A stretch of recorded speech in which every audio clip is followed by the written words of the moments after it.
Hi, everyone, and welcome to another episode of the Canadian SME Small Business Podcast. I'm your host, Maheen, and we're very thrilled to bring you another episode of a show dedicated to shining a light on the incredible contributions of small business across Canada.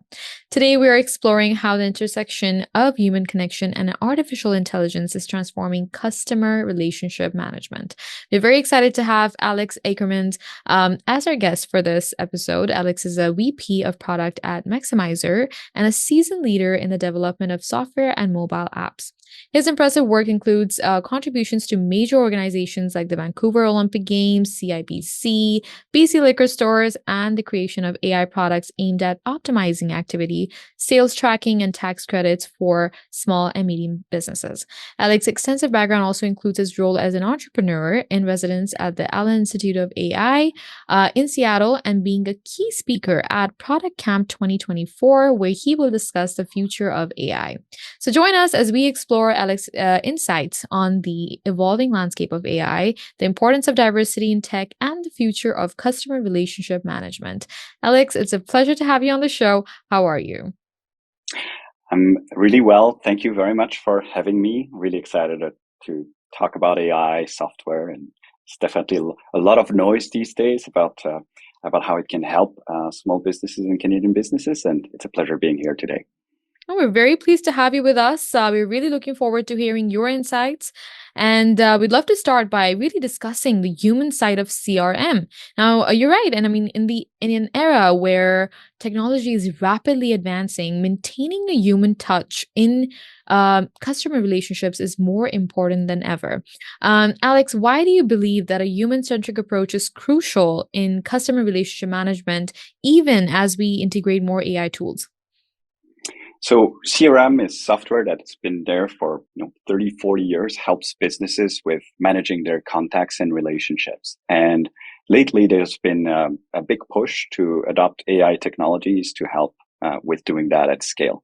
Now, this is both new and old. We've seen over the years a lot of technology innovations like the internet, cloud, and mobile that have ramped up teams' abilities to reach out to customers and to manage their relationships. So AI is a little bit similar in that way, where it's really important to remember the human-centric approach to how we leverage AI as a technology to help with customer relationship management is that we believe it's really essential to put humans in the front seat. AI is an assistive technology that can help you with outreach, that can help you handle your customers, your prospects, but it cannot replace the human that is building these relationships. Relationships are inherently something that is built based on the human touch, and there's a real and significant risk if you're ramping up AI usage to lose that human touch. Right, right. No, it's so fascinating to hear how technology or blending technology with human empathy can really create stronger customer relationships. But to build onto this a bit more, Alex, how can AI support rather than replace the essential human elements of customer interactions? So there's a couple of ways that we can leverage AI to really enhance how the user of the software can go about their days. We're all very busy. There's never-ending list of tasks, of activities, phone calls, emails that we need to conduct throughout the day to be successful. And that's a great place for AI to help the human in the center. And that means, for example, with assisting the humans with data entry, facilitating the recording of a phone call, the summarization of a phone call or an email, taking notes, etc., etc. Another way that AI can help salespeople and sales teams is with recommendations, suggestions, and what we call exception alerting. So in our busy days, there's so much data that is going into these computer systems about what's happening. And so creating smart systems so we can draw your attention to where it is best needed throughout the day is something that we're working on constantly. And it's what we're calling exception alerting. So helping with data entry, helping with conducting all of the tasks that you do day to day, everything that is repetitive, that's a great use case for AI. And then surfacing insights, surfacing exceptions, bringing your attention to the things that really matter, both as a sales team member, but also as a sales leader, is the other angle where AI really shines. Well, this balance seems to be key to the future of CRM, of course. And on this note, I really want to connect with our listeners as well. In today's tech-driven world, it's so easy to get caught up in the excitement of automation and AI. But listeners, let's not forget the heart of any business relationship is that human connection. So no matter how advanced our tools become, the trust and empathy we build with our customers remain irreplaceable. And it's the blend of this technology and human touch that truly sets successful businesses apart. Um, Alex, now as businesses grow, managing customer relationships can become increasingly complex. How is AI being used to enhance decision making and understanding in CRM systems today? So there's a couple of ways it does that. I'll give you a real example. In our software capability, we call the Customer Health Index. Mhm. And what it does is it gathers signals from the emails that you're sending, the phone calls that are being recorded and entered by the team, but also the level of service that you're giving to these customers. How often are you communicating with them? And are you on top of things, so that it can really prop up and give you a score that tells you if a customer is in need of attention. Now, the AI is not going to be sending an email or trying to solve the problem.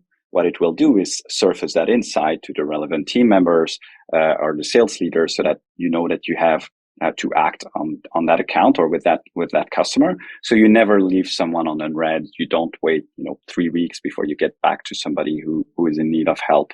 Or for those documents for a proposal or a contract to go out when they're due.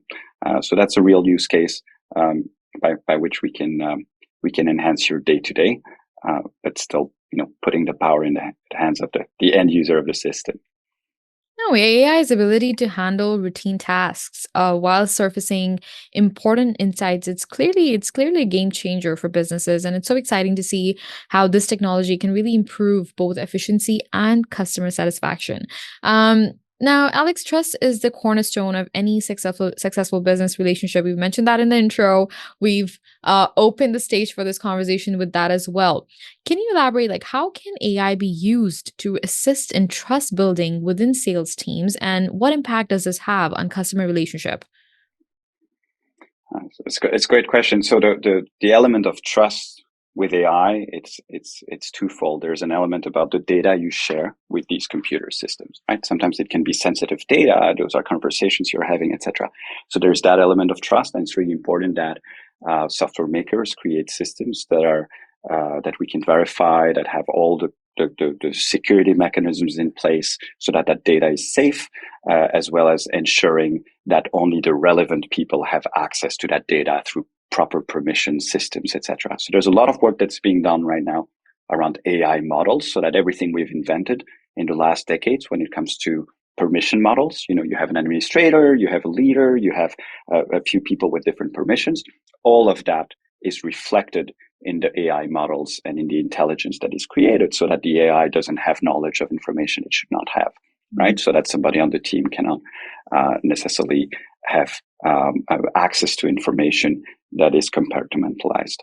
So that's one big aspect of trust. But I think the second aspect of trust is about the relevancy of the answers, and whether they're right or wrong, and what are we going to do with it? Like, how is that AI insight of use to the team to be successful, to land a sale, to move your prospect along? And so that element of trust is really about the quality of the answers, and then how do you make these answers available so that the team can best act on them? I'll give you an example. For example, we have this concept of a playbook, which is a list of recommended actions when you're on a customer call or a call with a prospect, that will suggest a few things that you can ask about or inquire about to move the deal forward. It might be something that is, the great thing about AI is that AIs are very, very knowledgeable. So if there is a particular element of an industry, if you're selling printers in the manufacturing industry, there might be some insight that your sales team has not been trained on that the AI will know about, and it will recommend, let's ask about the frequency at which you're replacing those printers in that environment and suggest those things for you. But ultimately, it is the salesperson who will make that decision based on the information they're being presented about whether or not that's a valid piece of information to bring at that stage of the call. So that element of trust is really about the data security and then the validity of the answers and how do you leverage them to move your business forward. Right. Now, the idea of using AI to strengthen trust rather than detract from it is very powerful. But what strategies would you recommend, Alex, for integrating AI with a human centric approach to ensure that empathy and authenticity remain at the forefront? So that's a great question. How do we ensure successful rollout of AI technology within organizations? I think it starts with awareness and training and education about these AI tools. What is available out there? We've all heard about ChatGPT or some of the great software that's coming out that allows you to record calls and summarize them automatically. I think they're pretty neat. They give you an email summary in your inbox for calls you've had with a couple of things. And those are great tools to try out as a team to see how you can incorporate them in your day to day. But it's not any different than how we've adopted other major disruptive technologies, things like the internet and Google, or things like email. So when the internet became very pervasive, well, teams had to adapt about this new thing. They learned to use the tool. They learned to access information online, and they learn to Google things. And it might not have been part of the processes initially, but as people in their not only professional but also personal lives get more familiar with these technologies, they become more aware of how they can help them and assist them in their tasks. Mhm. So big element is at this stage with AI is to get familiar with the kind of capabilities and tools that are out there. And then it's also about ease of use and putting it all together. Sometimes technology can be complicated to roll out and deploy and adopt. So it is about finding the kind of products, the kind of software that makes that easy to adopt as a team, because it's really complicated sometimes to roll out these new technology offerings within your organizations. Now, it's quite clear that the right balance can really lead to more meaningful and effective customer interactions. Now, the collaboration between AI and humans is becoming increasingly important in businesses, what we've discussed and what we're noticing. But how do you see the future of this collaboration in CRM, and what role do you think AI will play in supporting human centric business practices? In CRM particularly, and in the larger sphere of relationship management, there's an unlimited potential for AI to really augment the way humans um, create and manage their relationships at scale and with quality. We all dream of a world where we're not forgetful about the commitments we made to people, about remembering some details, but we're all humans and we are forgetful. And so having an assistant that is always there to let you know about something that you should remember and summarize things really helps with being more engaged and being more thoughtful and careful about the relationship building aspect and the quality of that relationship. And so within CRM, it's about leveraging AI to automate repetitive tasks, save time, and also inform all the members of your sales team about what matters, and take care and for the AI to take care of the rest automatically, right? All the repetitive tasks. Right. Well, the future of AI and human collaboration in CRM is truly promising, and it's so exciting to see how these advancements will really shape the industry. So, thank you, Alex, for sharing your forward-looking perspective. Now, let's talk about the impact of diversity and inclusion in the tech industry, particularly in product development, because creating culturally diverse teams is not only about fairness, but it's also about driving innovation and better business outcomes. Alex, how has your commitment to fostering diverse and inclusive teams influenced the products that you've developed at Maximizer and throughout your career? It's always been something that has been, for me, very important throughout my career. I was myself uh, immigrated from Europe about 15 years ago, moved to beautiful Vancouver, and as many of you know, Vancouver is such a melting pot of cultures and people. It's I moved. I always say I moved here for the mountains, and I stayed here for the people, because it was just fascinating to see how that was very different than the experience that I had Mhm. growing up. And the way we incorporate that in product and engineering teams and at Maximizer is to really foster a culture where we come together around our product related outcomes. How do we build technology? How do we make it accessible to the largest amount of people? And that can, take place in the software, in how we build the software and how we make sure that the use cases fit not only our typical users, but people who might not be as fortunate in terms of vision or in terms of learning abilities, in terms of language abilities, et cetera, et cetera. So that's a big piece that goes in parallel with how do we build diverse teams. The great thing is if you build a diverse team to build this software, then you will have, and that is proven in our industry, so it's very well accepted, is that diverse teams build better products. They have different perspectives, people of all walk of life, and bring their unique perspective at the table when we're discussing how do we leverage AI, how do we build trusted AI, how can we incorporate that in the software in a way that makes sense. Having these diverse perspectives really benefits everyone. So it's a slam dunk in terms of how much effort we need to put into building that correctly. Right. And I always joke that on my team we've got more than 30 people in 18 plus languages Wow. and 25 plus countries, because it's just a joy to be able to build teams that are so culturally diverse, and pretty unique in Canada to be able to do that at that scale. It's always so inspiring to hear so much about that as well, because it can lead to more innovative solutions as well.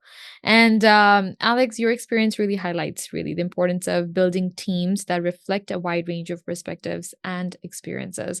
But before we wrap up, Alex, do you have any final piece of advice for our listeners, especially those in small businesses looking to integrate AI while maintaining strong customer relationships? Absolutely.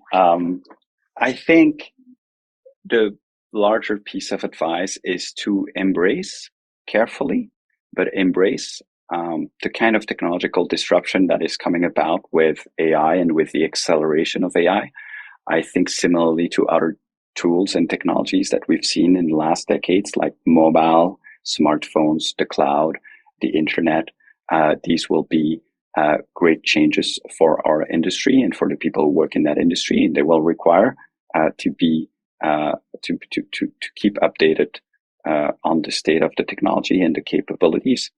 I think more self-serving, I would encourage everyone to go and visit maximizer.com, because we do build a CRM that is specifically tailored towards small businesses. We make it easy to try out these capabilities, including AI capabilities.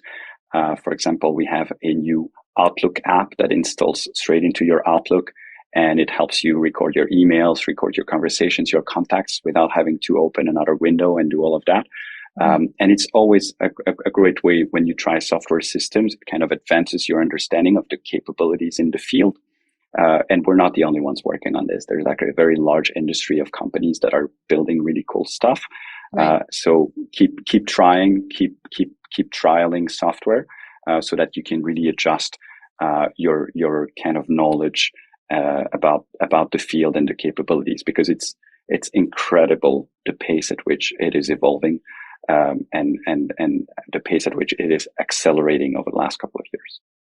Well, Alex, thank you so much for joining us and sharing your insights on the evolving landscape of CRM and AI. I mean, we've covered a lot of ground, from the importance of maintaining a human touch in CRM to the exciting future of AI and human collaboration. So, again, thank you so much for your insights today. Thank you for having us, and thank you for letting us share our thoughts about AI and how it helps with relationship management. And that was the end of our conversation with Alex Ackermans. The key takeaway from our today's discussion is that while technology is a powerful tool, it's a human element that ultimately builds trust and strengthens customer relationships. We'd also like to extend our gratitude to our partners, RBC, UPS, Constant Contact, IAG Business Edge, and our tech partner, Google Canada. Don't forget to please subscribe to the Canadian SME Small Business Magazine by visiting our website, canadiansme.ca. Thank you for listening, and we'll see you in the next episode.